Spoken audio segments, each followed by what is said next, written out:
Welcome, consumer behavior class. This is Professor Patrick Tormey, and it's Tuesday, and this is the video for today's class.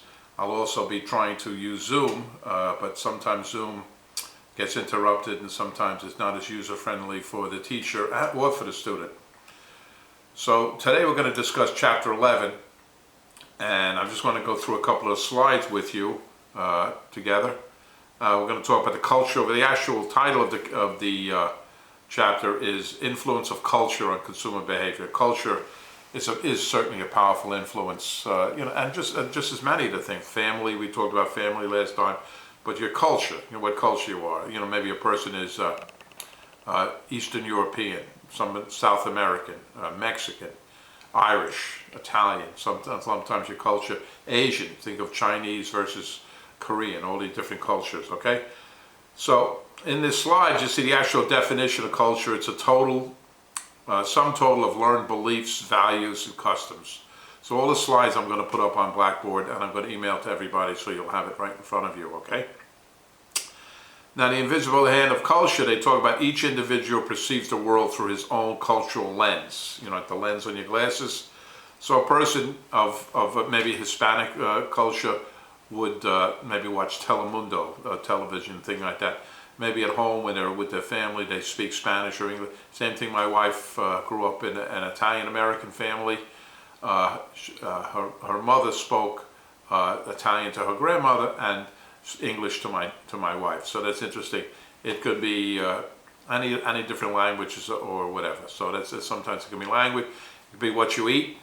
Certainly some companies feast on like Goya. Goya is a food company that certainly caters to the Hispanic community. Many different things like that. Food and clothing, it says needs and luxury, something like that. So the term culture is learned. So where do we learn it? We certainly learn it in school. We learn from family, friends, things like that. And you have enculturalization is learning one's own culture.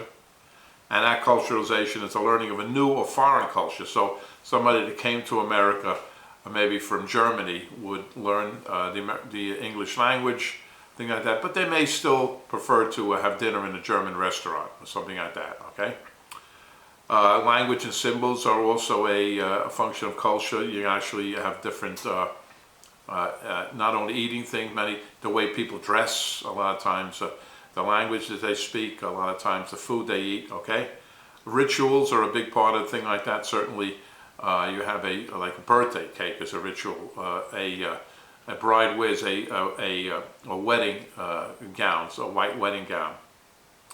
A birthday, you sing happy birthday to the person, you send them a birthday card, candles on a cake, things like that.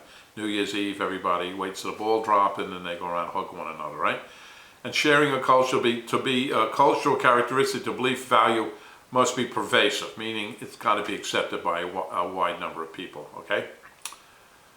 So culture dynamic, it's moving, constantly changing, so things that were unacceptable maybe 15, 20 years ago are certainly acceptable today, and people's attitudes, certainly we learned about attitudes, are constantly evolving as well.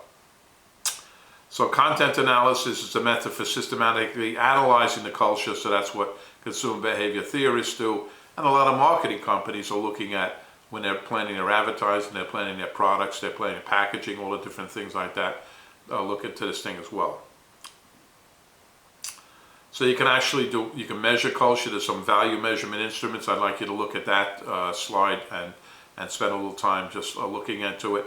And American core cultural values must be pervasive, enduring, certainly, and consumer related. And here's some of them: achievement and success, activity, efficiency, practicality, progress, material comfort, individualism, freedom, external conformity, humanitarianism, youthfulness, and fitness and health. So spend some time looking at these, because I'm just telling you right now, I think it's important enough that I definitely include this as a question on your final exam. And I'm going to just talk about the remainder of the thing. So that really sums up the chapter. So now I just want to get to the course. I'm going to waive the term project that everybody was asked to do, So that was 10 points. I'm going to automatically award everybody the 10 points because it'd be very, very difficult for me with all of these machinations to try to get people to pair up on term projects and for you to present them. So that's going to be 10 points you can just add in the back of your mind to your grade point average. So the only remaining deliverable on this course will be the final exam. So there will be a final exam probably right around May, or beginning of May or end of April, something, or whenever the course calendar says that. But we will go through all the chapters. And again, I'm going to try to have a live class on Zoom today, but sometimes these things misbehave. So I'm going to email everybody this little snapshot of the class, and you can also, by the way, this is part of self-directed learning, so we ask you to involve yourself and try to educate yourself by looking at the PowerPoints. And I'm also going to see if I can give you a couple of video clips that work with this chapter as well. So be well, thank you for paying attention, and of course I'm going to tell this every time, don't forget to wash your hands. Bye now.